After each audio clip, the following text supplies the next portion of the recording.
and welcome to Study English IELTS Preparation. I'm Margot Politis.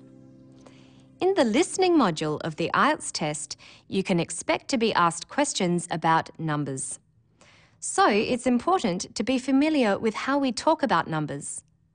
First, listen to the numbers in this clip about a wind farm in Tasmania.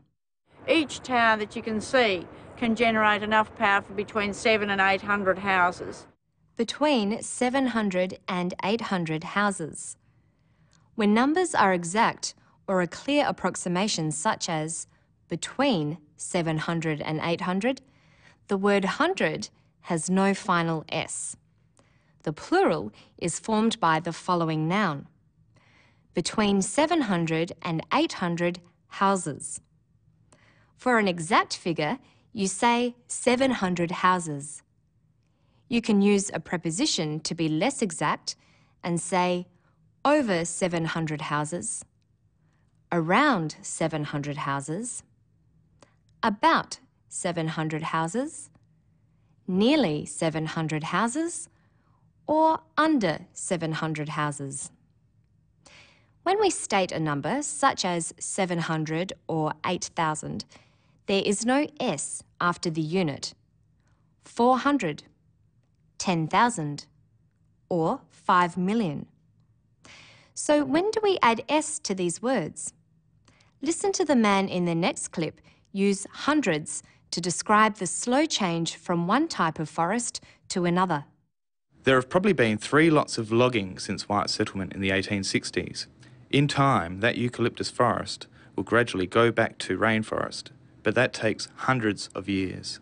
Hundreds of years. There is no number, it's just more than one. Notice we add of before the noun years. Hundreds of years. So listen carefully. Thousands of and millions of are not exact numbers. They're guesses or rough figures. He also said the 1860s. This means any year from 1860 to 1869. In the next clip about Angkor Wat in Cambodia, the speaker doesn't use the final S. Angkor is one of the most popular World Heritage Sites in the whole of Asia. Every year now, there are over 1 million tourists coming to Angkor. By saying over 1 million tourists, he means more than 1 million, but much less than 2 million. If the figure were closer to 2 million, he would probably say nearly 2 million tourists. But if he'd said millions of tourists, he would mean more than 2 million. Instead of saying 1 million, you can also say a million. It means the same thing. Listen to this woodchopper talking about how many titles he's won. 183 world titles, I suppose. So the only person in sporting history that ever won over 1,000 championships, and so I suppose it hasn't been too bad of a life. Over 1,000 championships. He could have said 1,000 or 1,000. And he could have said 183. Notice that and is used to add numbers below 100. He says 183. You also say 1,083 and 1,000,083. But you say 1,183 or 1,001,083. When you're talking about where something occurs in a sequence, you use ordinal numbers such as first, second, third, fourth. Ordinal numbers are used in dates, as in this clip in which the speaker is talking about a major art exhibition held in 2006. The Biennale of Sydney this year is the 15th. It occurs every 2 years, as all biennales do, and this year starts on the 8th of June. He says the 15th.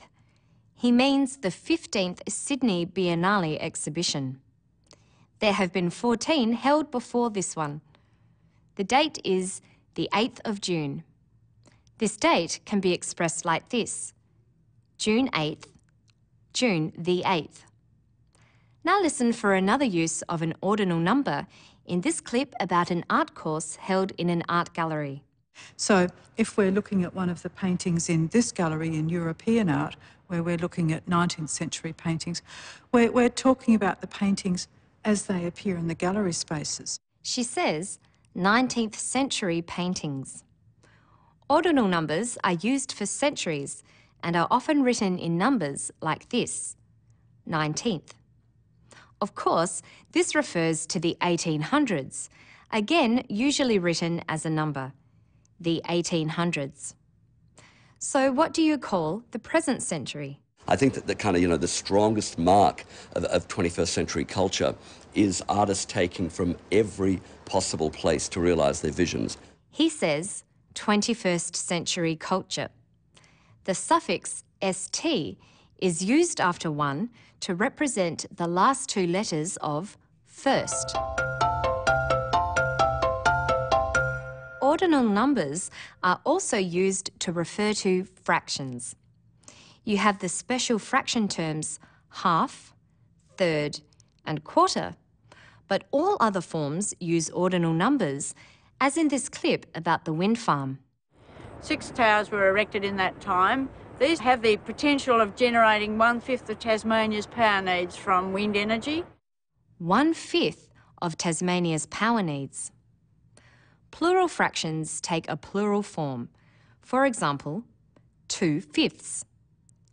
Fractions are followed by of, 1/5 of, and a noun group which refers to the whole.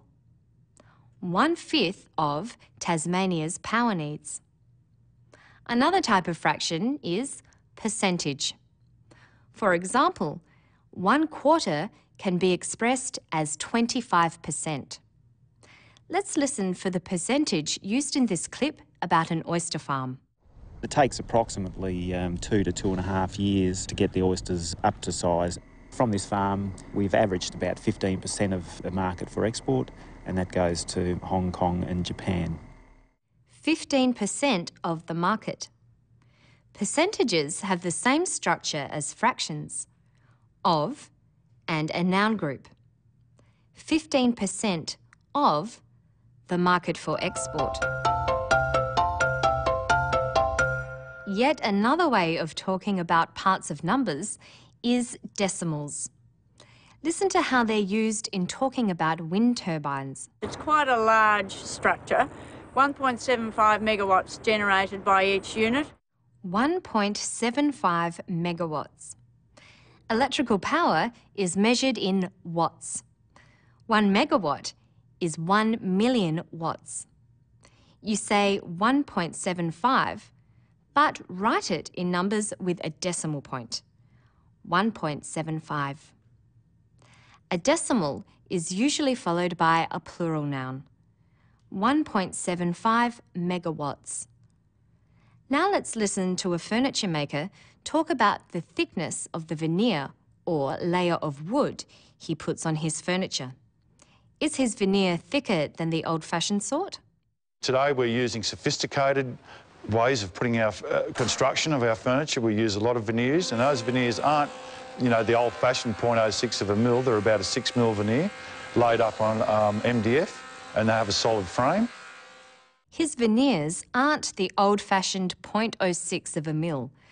They're about a 6 mil veneer. They're much thicker. 0.06 of a mil is a decimal figure. It's less than 1. Mil is short for millimetre. Notice that he says it like a fraction. 0.06 of a mil. Usually you say 0.06, although you will sometimes hear 0.06. That's all for today. For more practice listening to the way numbers are expressed, go to our website. Good luck with your studies.